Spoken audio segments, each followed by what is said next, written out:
from Hebrews chapter 9. We'll be beginning in verse 16. Now, a person's last will and testament can only take effect after one has been proven to have died. Otherwise, the will cannot be enforced while the person who made it is still alive. So this is why not even the first covenant was inaugurated without the blood of animals. For Moses ratified the covenant after he gave the people all the commandments of the law. He took the commandments of the law, and he took the blood of calves and goats with water, scarlet wool, and a hyssop branch, and sprinkled both the people and the book of the covenant, saying, "This is the blood of the covenant that God commands you to keep." And later Moses also sprinkled the tabernacle with blood, and every utensil and item used in their service of worship. Actually, nearly everything under the law was purified with blood, since forgiveness only comes through an outpouring of blood. And so it's necessary for all the earthly symbols of the heavenly realms to be purified with these animal sacrifices. But the heavenly things themselves required a superior sacrifice than these. For the Messiah did not enter into the earthly tabernacle made by men, which was but an echo of the true sanctuary. But he entered into heaven itself to appear before the face of God in our place. Under the old system, year after year, the high priest entered the most holy sanctuary with blood that was not his own. But the Messiah did not need to repeatedly offer himself year after year. For that would mean he must suffer repeatedly ever since the fall of the world. But now he has appeared at the fulfillment of the ages to abolish sin once and for all by the sacrifice of himself. Every human being is appointed to die once and then to face God's judgment. But when we die, we'll be face to face with Christ, the one who experienced death once for all to bear the sins of many.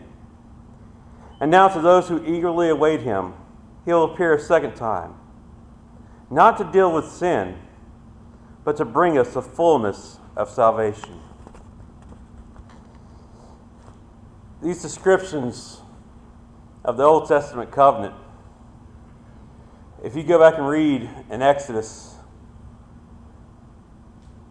it takes 13 chapters to describe how detailed this tabernacle had to be. And it wasn't just a tabernacle, it wasn't just this tent, it was the dwelling place of their Most High God. The place where they would go to feel that presence in their lives. It's why it had to be so perfect. Why it had to require utter devotion from the people to take care of it, to cherish it. Because what it stood for was not some simple thing, but it was a binding covenant, able to give life or able to bring judgment. Everything in it had to be purified by blood.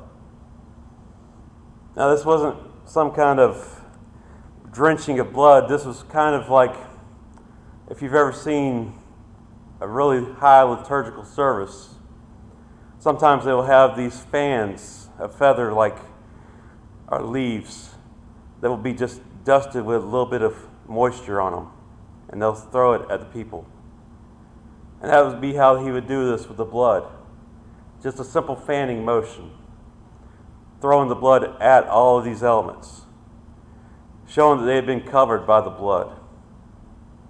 Just as when they had the Passover, they had to mark the doorway with the blood. Every household that had that marking was safe from what was going to come. And that's what we are experiencing here. When we celebrate this communion feast, when we partake of the Lord's Supper, He is marking us as his own. Paul wrote several times to the different churches about just how important this meal is.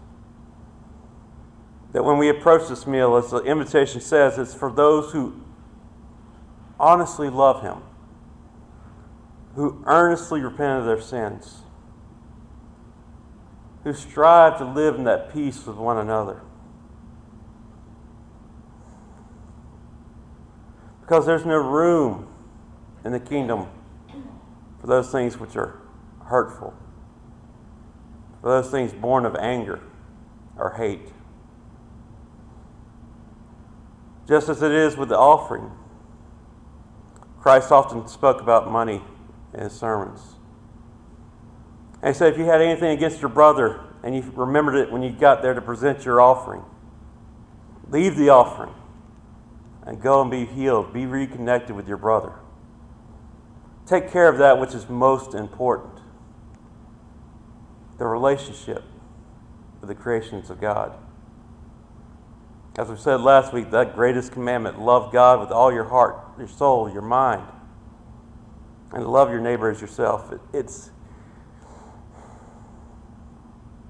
the whole purpose of Christ's coming. He came to show us how to live that kind of life, how to be that kind of person. And he had to come and lay down his life. Because we don't think about it, but sin didn't just touch this world. Sin didn't just destroy the relationship between mankind and God. But sin was very much in heaven as well. When Satan rebelled and brought down a third of the angels with him, he introduced sin into the heavenly realms. And that's why it says that it required a much purer sacrifice than just these animals. But something that could cleanse everything from even an iota of sin's touch.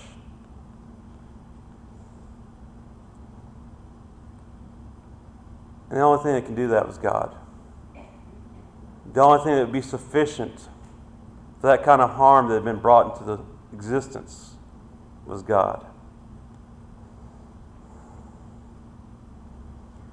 And when it speaks of the time,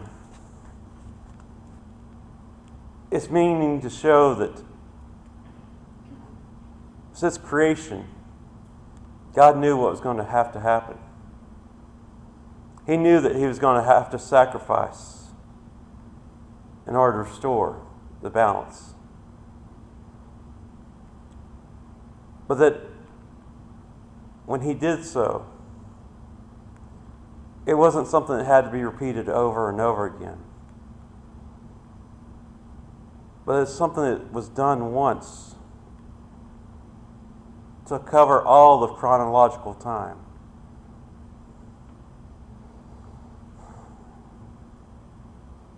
It gets people confused and upset with God because they can't understand things that don't happen chronologically. Watching several programs just this past week, I kept hearing this repeated over and over. Why does bad things happen when God is around? It's not that he wills them to happen. It breaks his heart when those things happen. But it's because of ordinary people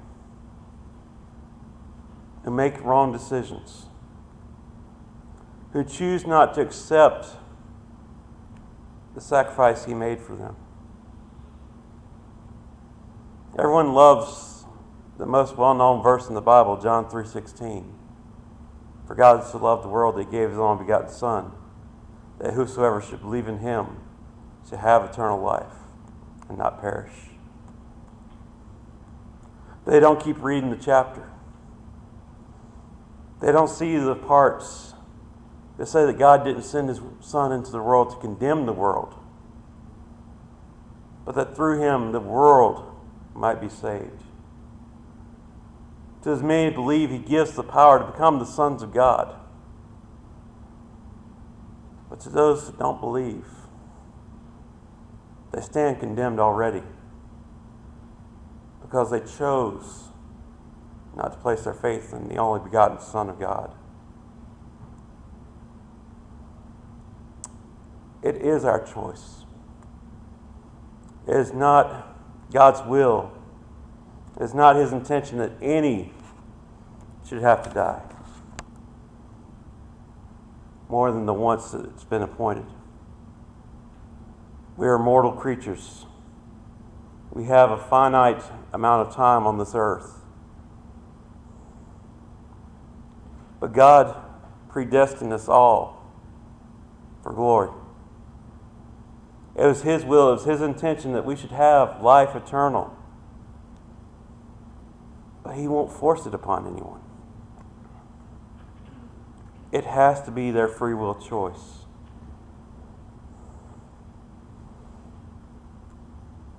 Because Satan was the one that hell was intended for.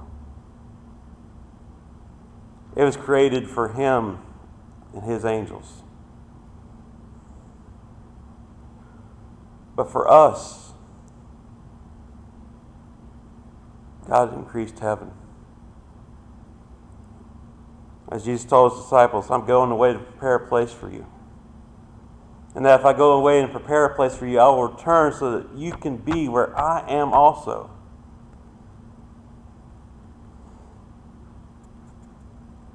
The book of Revelation is speaking to the churches. I believe it's in the 3rd chapter. It says that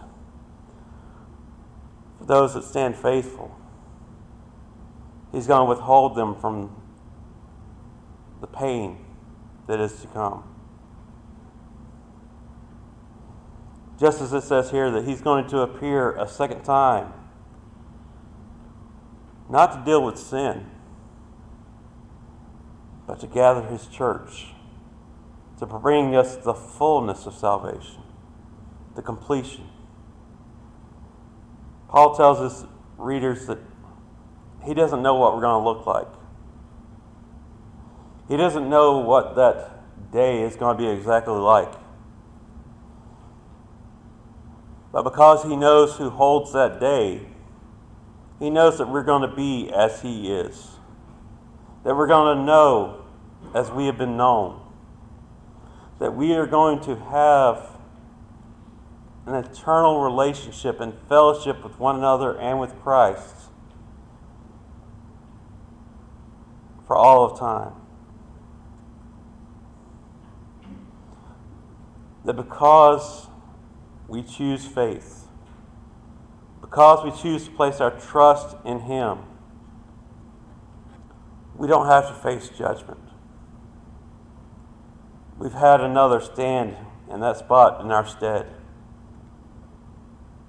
The only one who could stand in that spot. The only one to live a life completely free from sin, despite all the temptation he endured.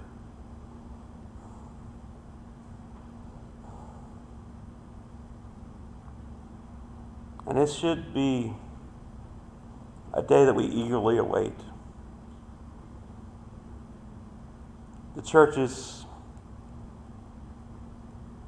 immediately after Christ's death, thought that this was going to be a matter of days or weeks, months maybe.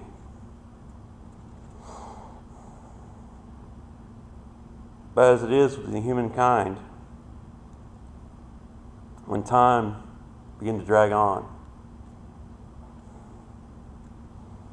it became harder to wait.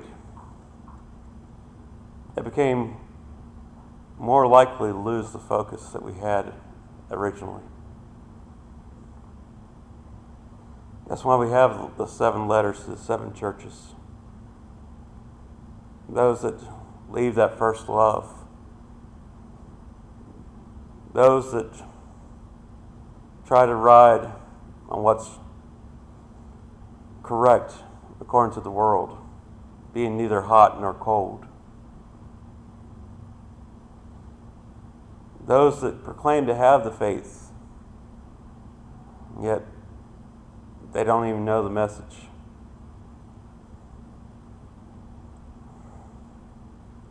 We need a renewal in our land. We need a renewal of our spirit.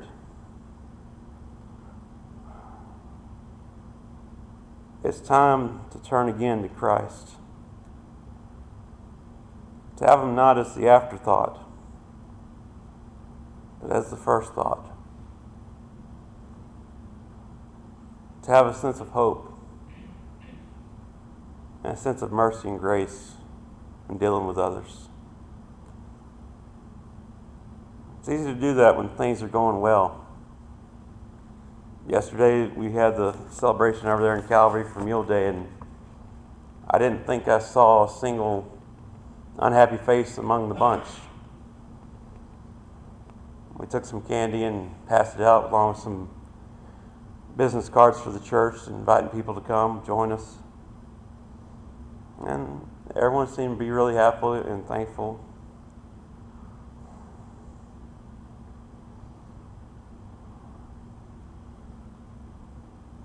And even when we went later to the football game, it was the same kind of way. Everybody was in a good spirit and a good mood.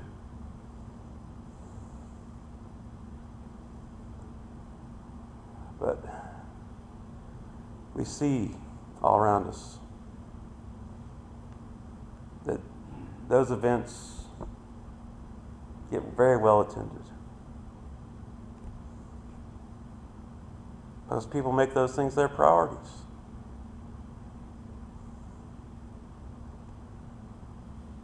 It used to be that way in the church as well. Looking over there at the history on the walls of the Calvary Museum, seeing the old pictures of the early members of the church there. It's unimaginable that they could have had such a crowd. And now that city is pretty much dying. Nothing's left there. People have moved away. They've gone to where they can find jobs. And the days of the old country church has become a footnote.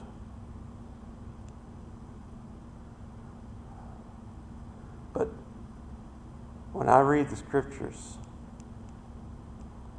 it tells me that even those footnotes, even those dying communities, that mustard seed of faith can spring back to life. We don't serve the God of the possible. We serve a God of the impossible. He has conquered everything that stood before him. Everything that stood in his way from redeeming his people. Even death itself. All it takes is being willing. Taking that trust that we have and placing it in his hands. I'm thankful to see, as I said earlier, that we've got people of initiative here that see the needs of the church and step up to do what's necessary. There's many churches that don't have that. There's many churches that would simply ignore the needs and let the things go and fall and crumble. But God calls us to take that which we got, that which he is giving to us, and use it for his glory, for his kingdom. He tells us to just test him in the giving and see if he won't return it 1,000-fold. Many relationships, many friendships here on earth are so small and temporary, can be ended in a moment. But the fellowship the relationship with Christ is secured by his blood and will last for all of eternity. This morning we're going to conclude with page 362, nothing but the blood. That is all that could ever save us, and it's all that we ever needed.